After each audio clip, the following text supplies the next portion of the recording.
এই বাংলাদেশে শুধুমাত্র বারবার শুধু আহলুস সুন্নাত ওয়াল জামাত যারা তারাই শুধুমাত্র বৈষম্যের শিকার। রহিসউদ্দিনের হত্যাকারীদের বিরুদ্ধে কোর্টে মামলা করা হয়েছে, যদিও আমরা দৃশ্যমান আসামিদেরকে ধরার কোনো পদক্ষেপ এখনও লক্ষ্য করছি না, বরং উল্টো যারা রহিসউদ্দিনের হত্যাকারীদের বিরুদ্ধে প্রতিবাদ করতে নেমেছে তাদেরকে এক শ্রেণীর মানুষ চিহ্নিত, যারা বিভিন্ন মদতপুষ্টে রাজপথকে অস্থির করে, ঝগড়া বাঁধায়, আঘাত করে, রক্তাক্ত করে, উত্তেজিত করে, সেই চিহ্নিত মানুষগুলো আমাদের উপরে শান্তিপ্রিয় অবরোধ কর্মসূচির উপরে ঝাঁপিয়ে পড়ে আমাদের লোকগুলোকে আঘাত করলো। আবার উল্টো দেখা গেল কি যে আমাদের লোকগুলোকে আবার হত্যাকারীদের বিচারের দাবিতে মাঠে যারা নামলো তাদেরকে জেলে নিয়ে যাওয়া হলো, তাদের বিরুদ্ধে পরিকল্পিত দুর্বিসন্ধিমূলক মামলা দেওয়া হলো এবং আমাদের লোকগুলোকে আঘাত করা হলো।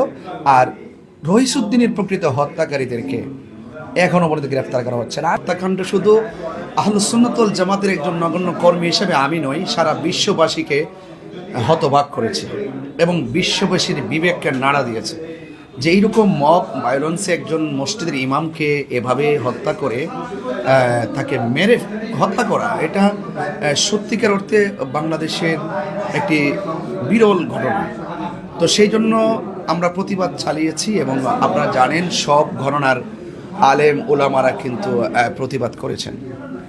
তা সেই প্রতিবাদের অংশ হিসেবে আমরাও মাঠে ছিলাম এবং আপনারা দেখেছেন যে প্রশাসন প্রথম মামলাটা নিতে খুব গড়িমসি করেছে, যদিও রহিসউদ্দিনের হত্যাকারীদের বিরুদ্ধে কোর্টে মামলা করা হয়েছে, যদিও আমরা দৃশ্যমান আসামিদেরকে ধরার কোনো পদক্ষেপ এখনও লক্ষ্য করছি না, বরং উল্টো যারা রহিসউদ্দিনের হত্যাকারীদের বিরুদ্ধে প্রতিবাদ করতে নেমেছে তাদেরকে এক শ্রেণীর মানুষ চিহ্নিত, যারা বিভিন্ন মদতপুষ্টে রাজপথকে অস্থির করে, ঝগড়া বাঁধায়, আঘাত করে, রক্তাক্ত করে, উত্তেজিত করে, সেই চিহ্নিত মানুষগুলো আমাদের উপরে শান্তিপ্রিয় অবরোধ কর্মসূচির উপরে ঝাঁপিয়ে পড়ে আমাদের লোকগুলোকে আঘাত করলো। আবার উল্টো দেখা গেল কি যে আমাদের লোকগুলোকে আবার হত্যাকারীদের বিচারের দাবিতে মাঠে যারা নামলো তাদেরকে জেলে নিয়ে যাওয়া হলো, তাদের বিরুদ্ধে পরিকল্পিত দুর্বিসন্ধিমূলক মামলা দেওয়া হলো এবং আমাদের লোকগুলোকে আঘাত করা হলো।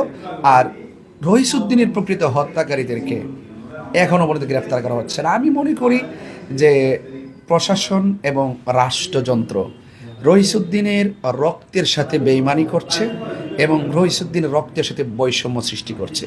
তো বৈষম্য বিরোধী সরকার আমরা সকলে দেখছি, বলছি, খুব আলোচনা হচ্ছে, আমি দেখছি এই বাংলাদেশে শুধুমাত্র বারবার শুধু আহলুস সুন্নাত ওয়াল জামাত যারা তারাই শুধুমাত্র বৈষম্যের শিকার।